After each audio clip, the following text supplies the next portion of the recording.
옛날 중국 쌍림에 한 절이 있었는데 거기에 오계승이라고 하는 스님과 칠계승이라 하는 두 스님이 공부하고 있었다. 하루는 칠계승이 하는 일이 없어 도제 한 사람과 함께 세상에 나갔다가 3차로에 이르러 한 유아가 엎드러져 우는 것을 보았다. 칠계승이 도제를 시켜 가 보아 여자아이면 그대로 두고 남자아이면 데리고 오라 하였다. 그런데 가 보니 그 애는 여자였다. 그대로 놓아두니 더욱 울음소리가 기박하여 하는 수 없이 데리고 오다가 어느 다방에 이르러 다방 주인에게 은 몇 냥을 주고 그 어린애를 맡겼다. 그 후 16년 칠계승이 또 하산하게 되어 3차로에 이르렀다가 호련히 그 아이 생각이 나 다방에 들렀더니 아이는 사뭇 장성하여 봄꽃, 가을 달과 같이 아름다웠다. 주인 응윤에게 이름을 무엇이라 부릅니까?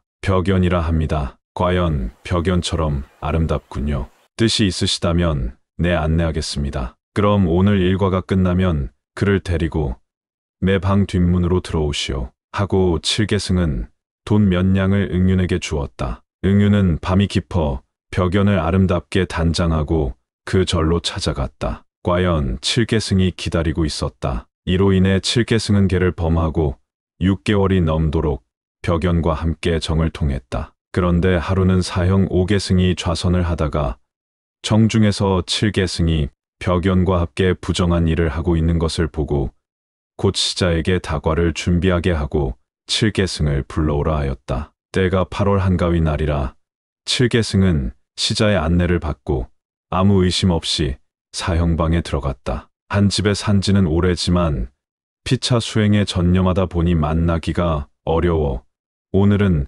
내가 특별히 청했소. 감사합니다. 사형님. 이렇게 인사가 끝난 뒤 그들은 다과를 들면서 그동안 수도 생활에 장애됐던 일과 친취득과 한 일들을 주고받다가 오계승이 말했다. 오늘은 연꽃을 시제로 하여 한번 지어보세. 좋습니다. 그럼 형님께서 먼저 지어보십시오. 아니야.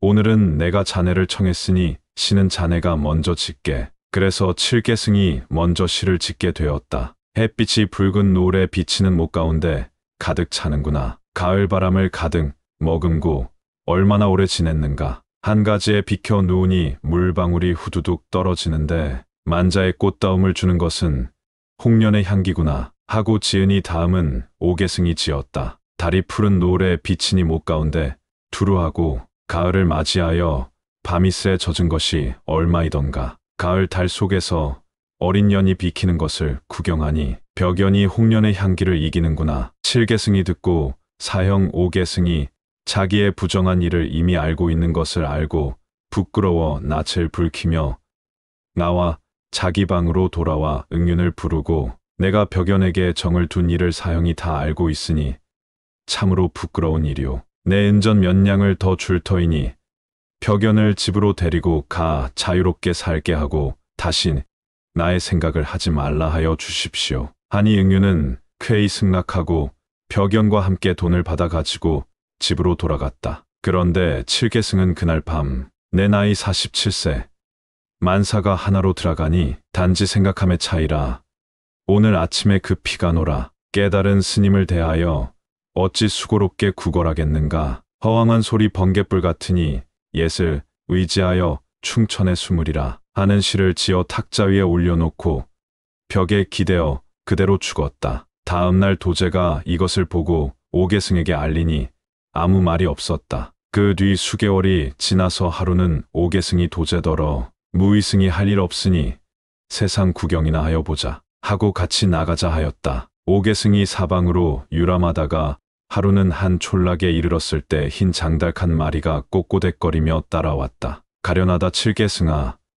벽연에 반년 뿌린 인연이 오늘 100개의 몸을 받게 하였구나. 한탄하고 곧 주인을 찾아가 이 닭은 먹여도 이익이 없으니 나에게 팔면 절에 가지고 가서 시간 가는 줄이나 알게 하겠소. 하니 쾌히 승낙했다. 오계승은 도제에게 이 닭을 안고 사중에 들어가 왼쪽 눈을 빼어 버리고 오른쪽 다리를 꺾어 버린 뒤 닭장 안에 넣어 절 문 입구에 두고 아침 저녁으로 스님들의 경 읽는 소리를 듣게 하라. 도제가 시키는 대로 하였더니 그 닭은 곧 스님의 수기를 받고 죽었는데 소주 소가의 집에 태어나 호를 동파라 하고 이름을 자첨이라 하였다. 오계승이 비로소 안심하고 사제가 이제 사람 몸을 받았으니 나도 죽어 몸을 바꾸리라 하고 곧 앉아서 죽어 소주 진가의 집에 태어나 이름을 단양이라 하였다. 16세의 과거에 급제하여 진사의 벼슬에 오르더니 4월 8일 부처님 탄일에 호학사 스님을 만나 출가하여 불인이라 법명을 얻었다. 한편 소동파는 18세에 이르러 과거에 급제하였는데 가다가 한중이 술집에서 술을 마시고 주먹을 휘두르고 있는 것을 보고 스님은 출가한 사람으로 마땅히 제계를 해야 할 것인데 어찌하여 술을 마시고 주먹을 휘두르십니까? 하니 스님은 도리어 화를 내면서 너는 내 할 일이나 할 것이지 내 일도 다 못 보는 놈이 남의 일에 무슨 참견이냐 하며 큰 소리를 쳤다. 소동파는 내가 만일 과거에 급제하면 마땅히 승도들을 국법으로 다스려 성안 출입을 금하리라. 맹세하고 서울로 올라가 곧 대과에 급제했다. 하루는 한림학자 왕안석이 화정에 내려왔다가 어젯밤 서풍이 꽃밭을 지나니 바람에 떨어진 누른 꽃이 땅에 가득 차 황금색이다 하는 시를 지었다. 그때 손님이 와서 맞아 접대하여 보냈는데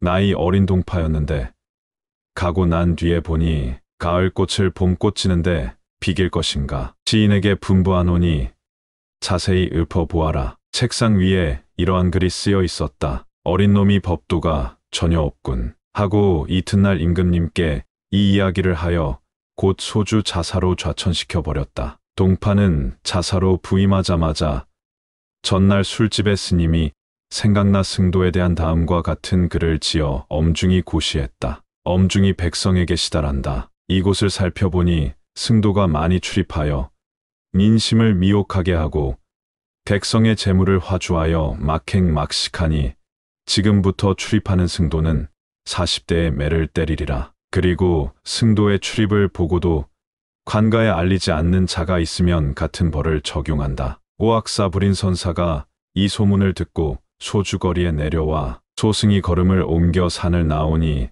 100걸음에 한 걸음도 편치 못한 것이 마치 산언덕 돌길 같습니다만 광고를 보고 그냥 지나갈 수 없도다 하고 성문 앞에 앉았으니 수문장이 보고 무슨 일로 오셨습니까? 그대의 상전을 만나러 왔노라. 안에 들어가 시 잘하는 중이 문 밖에서 기다린다 일러라 하니 호학사란 제목으로 시를 지어오라 합니다. 그래 그러면 지어야지 하고 곧 스님은 붓을 들고 호학사 늙은 중이 뿌리 없는 나무를 알려고 능히 하늘의 달을 취하고 바다 밑에 등불을 켠다. 남산 호랑이도 잡고 북해 용도 잡으며 머리 가운데 옥선이 있어 한 가지도 못하는 것이 없다. 동파가 그를 보고 들어오기를 허락하였다. 동파가 시를 지어 이르되 강물이 넘치는데 위가 끊기지 않고 다만 물이 떨어져 동으로 흘러간다. 불인선사는 동파의 마음이 불쾌한 줄 알고 어제는 호학산 위에 앉았더니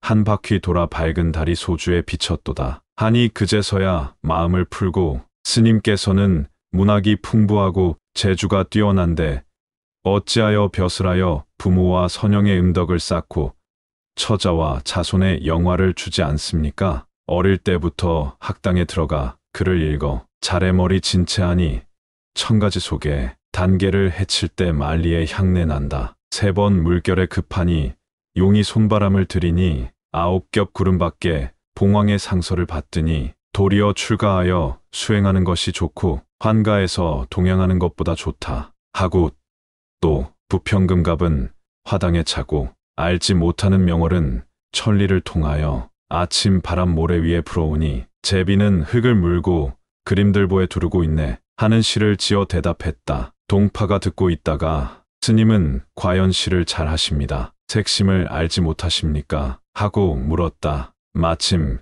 그때 한 미인이 차를 들고 왔다. 10손가락으로 찻잔을 받더니 애교와 몸 태도와 모양은 꽃과 같고 동파의 액정은 천금보배 같으니 소승이 보기는 좋으니 삼동 외의 맛이다. 동파가 이 시를 듣고 크게 뉘우쳐 지금까지 연화의 빛을 끊지 못하고 원정무가의 보를 보양할 수 있겠습니까? 하고 일어나 스님께 절하였다. 스님이 혹 동파의 마음이 퇴심할까 염려하여 조정의 재산과 왕후는 여러 겁을 닦아 전생에 지은 것 금생에 받나니 어찌 노력하여 고를 구하는가. 만일 즐거이 현중에서 한 생각 돌리면서 서방극락 가는 길 성근이 되네. 세간 다소가 명리의 객 생각에 빠져 머리를 못 돌리네. 동파가 스님의 뜻을 알고 다시 개를 지어 바쳤다. 알았으니 홍진을 해쳐나 추가하겠습니다. 오후와 사에 단사를 놓고